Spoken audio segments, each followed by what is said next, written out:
মিছরি, কিছু বলবে? আমাকে জব্দ করার জন্য এসব করলে? আমি কিছু বুঝিনি ভেবেছিস? তোমার এটা কেন মনে হচ্ছে বলো তো যে আমি তোমায় জব্দ করার জন্য এগুলো করছি? তুই পাগলিটাকে এ বাড়িতে আসতে দিসনি কেন? অদ্ভুত তো, বর্দিমা বিয়ের পর প্রথমবার বাপের বাড়িতে গেছে, সেখানে যদি কিছুদিন কাটিয়ে আসে তাতে কি প্রবলেম বলো তো? আর তোমার তো বরং সুবিধেই হয়। আর সামনে মামুর জন্মদিন, এখানে বর্দিমাকে নিয়ে আসার তো কোনো প্রশ্নই উঠছে না। তোর মাথায় এসব বুদ্ধি কে জোগাচ্ছে? ঠাকুরজি না? আমার সোনাদিমার অত সময়ও নেই, মাথায় অত দুর্বুদ্ধিও নেই। আসি হ্যাঁ? তোর শ্বশুর বাড়িতে গিয়ে উঠতেই তোর মুখটা তো আমসে হয়ে গেছিল।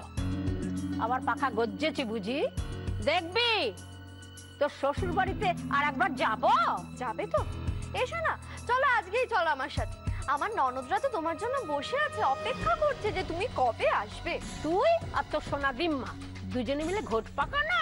হ্যাঁ, তোদের কি হাল করি দেখ। কাল খুব ঘটা করে জন্মদিন পালন করবি না মামুর? করবো তো। ওই পাগলি মেয়ে মানুষটাকে নিয়ে খুব মজা করবি, তাই না? ভদ্রভাবে কথা বলো।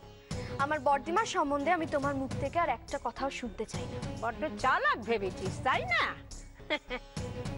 আমি থাকলে তো সেসব করতে পারবি নি, তাই নেমন্তন্ন দিসনি। কিন্তু তুই দেখে নিস, তুই আমি আটকাতে পারবি নি। আমি যাবই, ওই নেমন্তন্ন না করলেও আমি যাবই। বেশ, তুমি আমায় চ্যালেঞ্জ করছো তো, করো।